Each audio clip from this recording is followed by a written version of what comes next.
तो hello guys, welcome back to my channel once again.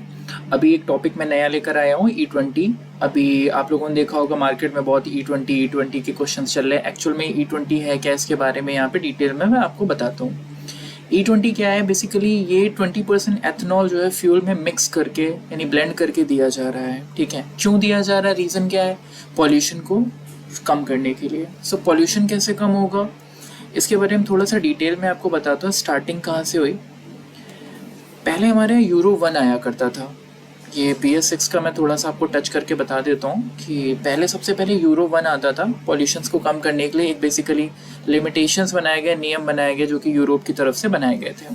Okay, then after euro 2 आया pollutions को और ज़्यादा कम करने के लिए, बिकॉज अगर देखा जाए तो सेल ऑफ वॉल्यूम कहीं ना कहीं डे पर डे बढ़ता ही जा रहा था।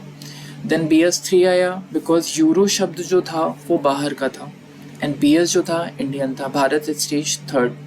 सो BS3 आया था 2010 में। अब 2010 में जब ये आया था तो देन उसके बाद जब BS4 आया 2017 में, आपने देखा होगा मार्च 31 मार्च के पहले 2017 में सेल ऑफ वॉल्यूम सडन बढ़ा था। बहुत सारी गाड़ियाँ बिकी थी उस टाइम पे। तो जब वो सारी गाड़ियाँ इतनी सारी बिकी थी तो कहीं ना कहीं हमको पॉल्यूशन को भी कम करना ही था, देखना था। तो 1 अप्रैल 2017 से जो है आपको ब्लेंडेड ऑयल मिलने लगा था। 5% एथनॉल था, 95% पेट्रोल था। जब वो आना शुरू हो गया तो किसी को पता भी नहीं था, कोई इतना ध्यान भी नहीं देता था। देन आफ्टर जब BS6 आया तो उसमें जो एथनॉल की क्वांटिटी थी उसको और ज़्यादा बढ़ा दिया गया, जो कि 20% हो गया था 2020 में। नाउ जो अभी अपडेशन एक आया है एथनॉल का 20%, यानी कि पॉल्यूशन को और ज़्यादा कम करने के लिए और टू व्हीलर इंडस्ट्री में जो है FI भी कंपलसरी कर दिया गया।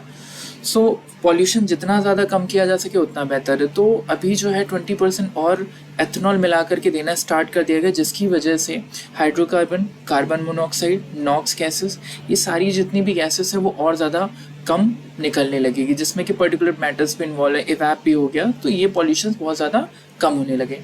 अब मैटर ये क्या है, E20 में चेंजेस क्या है वो मैं बता देता हूँ। एक तो E20 में आपको पेट्रोल में चेंजेस मिलेंगे, दूसरा बाइक्स में भी मिलेगा।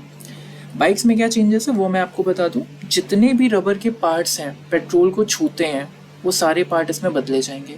लाइक आप ले सकते हो फ्यूल टैंक का जो कैप होता है, गैस्केट, वो भी चेंज होगा।